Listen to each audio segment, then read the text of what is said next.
Welcome to DK Knowledge Channel.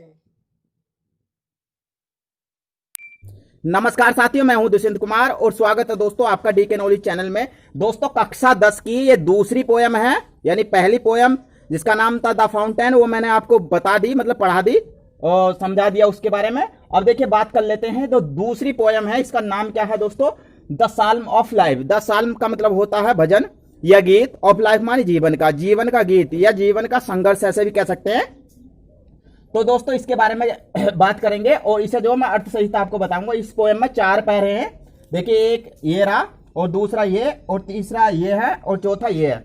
ये मैंने यहां सामने लिख दिया ताकि आपको बहुत अच्छी तरह से समझ में आ जाए। और दोस्तों अगर पोइट की बात करते हैं कि ये किसके द्वारा लिखित है, तो दोस्तों ये लिखित है H.W. लॉन्गफेलो। H.W. लॉन्गफेलो का मतलब देखिए, इसका पूरा नाम है H से हेनरी और W से वर्ड्सवर्थ और लॉन्गफेलो, यानी कहने का मतलब उसका जो पूरा नाम है वो है हेनरी वर्ड्सवर्थ लॉन्गफेलो। ठीक है, यानी पूरा नाम क्या है? Henry Wordsworth Longfellow. पूछ लेता है कभी कभी कि जो पोएट है, यानी ये द साल्म ऑफ लाइफ किसके द्वारा लिखित है, तो ये यानी हेनरी वर्ड्सवर्थ लॉन्गफेलो के द्वारा लिखित है। तो दोस्तों देखिए चलते हैं पोएम पर, क्रम से देखते हैं। देखिए ये हमारी पहली line, life is not real. Life जीवन इज मानी है, रियल माने वास्तविक, कि जीवन वास्तविक है। सॉरी नोट नहीं है इसमें। देखिए लाइफ इज रियल, लाइफ मानी जीवन, इज मानी है रियल मानी वास्तविक, जीवन वास्तविक है। Life is रियलनेस्ट।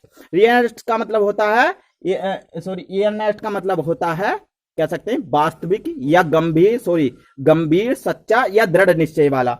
ठीक है, यानी जीवन वास्तविक है और वह सच्चा या दृढ़ निश्चय है, कह सकते हैं, या फिर गंभीर है, ऐसे भी कह सकते हैं। एंड द ग्रेव, ग्रेव कहते हैं दोस्तों कब्र के लिए, यानी इसका मतलब होता है दोस्तों गंभीर। मैं लिख देता हूं, थोड़ा मीनिंग याद हो जाएंगी जो हार्ड है। और इसका मतलब होता है दोस्तों वास्तविक। और ये ग्रेव जो है दोस्तों, इसका मतलब होता है कब्र। क्या होता है? कब्र। एंड मानी और द ग्रेव मानी कब्र, इज मानी है, नोट मानी नहीं, इट्स मानी इसका गोल मानी उद्देश्य है, यानी कब्र ही इसका उद्देश्य नहीं है। कहने का मतलब यह है कि पैदा होना और जमीन में चला जाना अर्थात दफन हो जाना ही जीवन का मात्र उद्देश्य नहीं है। अर्थात कहने का मतलब यह है कि जीवन में और भी कुछ करना है, केवल पैदा होकर और फिर दोबारा कब्र में जाना ही मतलब जीवन का उद्देश्य नहीं है। अब आगे चलते हैं। देखिए यह है डस्ट दो आर्ट। डस्ट कहते हैं धूल के लिए, धूल यानी यहां मिट्टी भी कह सकते हैं हम। और दो मानी तू, आर्ट मानी बना है, आर्ट मानी होता है दोस्तों कला, तो यहां है बना, यानी तू मिट्टी से बना हुआ है।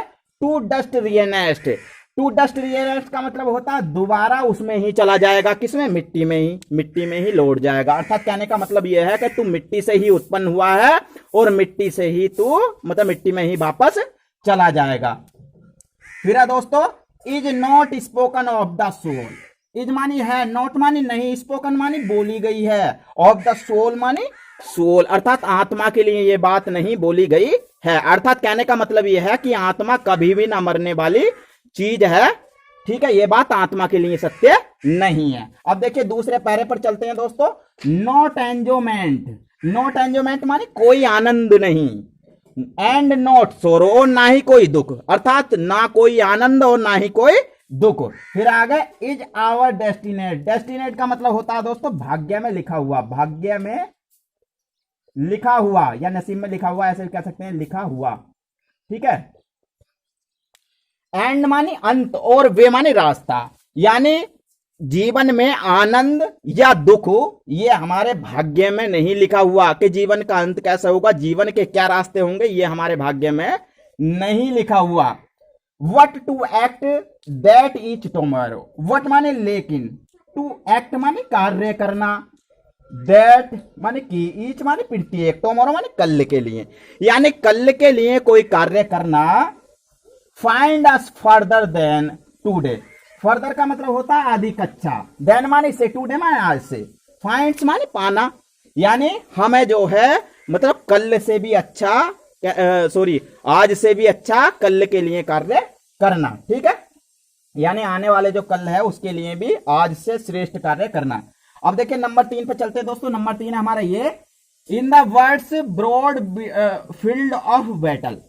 तो देखिए वर्ड्स मानी होता है दोस्तों संसार, ब्रॉड मानी होता है विस्तृत या बड़ा, और फील्ड मानी होता है क्षेत्र, और बैटल मानी होता है युद्ध क्षेत्र, युद्ध सॉरी।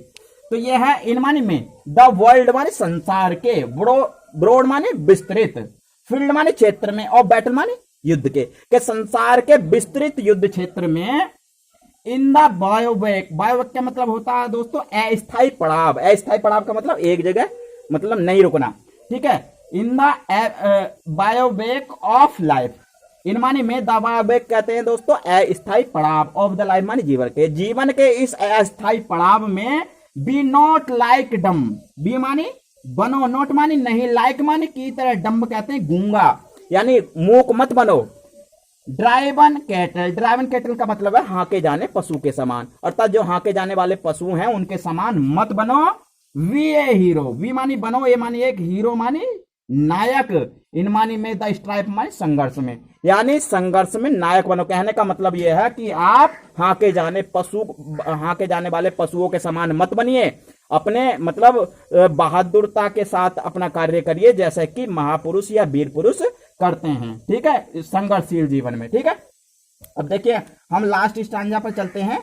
यह है लेटस, लेटस का मतलब है आओ, देन मानी फिर, बी अप मानी खड़े हो जाएं, एंड मानी और डूइंग मानी कुछ करें, यानी आओ कुछ खड़े हो जाएं, खड़े हो जाएं मतलब सक्रिय हो जाएं और कुछ करने के लिए तत्पर हो जाएं, डूइंग मानी कुछ करने के लिए, और बी अप मानी खड़े हो जाएं, देन मानी फिर, लेटस मानी आओ, कि आओ हम खड़े हो जाएं और कुछ करें, अर्थात हम क्रियाशील हो जाएं या सक्रिय हो जाएं।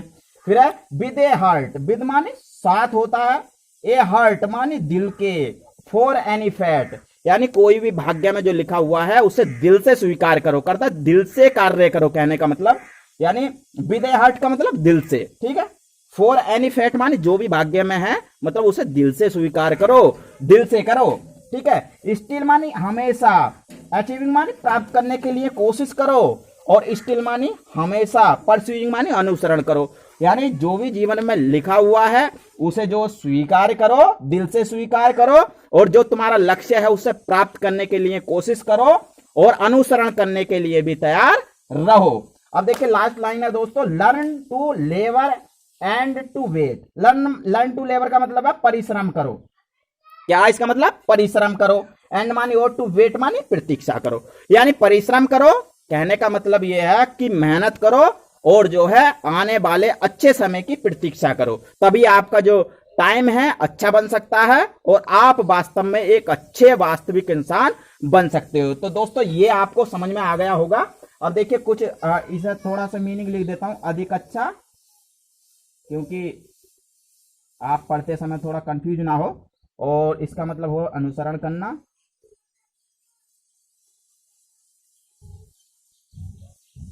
और इसका मतलब परिश्रम करना, परिश्रम करना। एंजॉयमेंट मतलब होता है दोस्तों आनंद, सोरो मानी दुख, और डस्ट मानी होता है धूल या मिट्टी, वर्ल्ड मानी संसार, ब्रॉड मानी होता है दोस्तों विस्तृत, विस्तृत, ठीक। बैटल मानी होता है युद्ध, और बायोवेक का मतलब होता है दोस्तों, इधर लिख देता हूं, ये होता है अस्थायी पड़ाव, अस्थायी पड़ाव। तो दोस्तों आशा करता हूं कि आपको अच्छी तरह से समझ में आ गई होगी, आप दोबारा भी रिपीट करके इसे पढ़ सकते हैं, देख सकते हैं। और दोस्तों अगर मेरी वीडियो आपको पसंद आई हो तो वीडियो को लाइक करें, शेयर करें, और मेरे चैनल पर दोस्तों अगर पहली बार है तो प्लीज चैनल को सब्सक्राइब भी कर लें, और साथ में बेल आइकन भी दबा लें, जिससे कि आपको तुरंत नई नोटिफिकेशन मिल सके। मिलता हूं दोस्तों अगली वीडियो में इससे भी अच्छी वीडियो लेकर, तब तक के लिए नमस्कार, जय हिंद, जय भारत।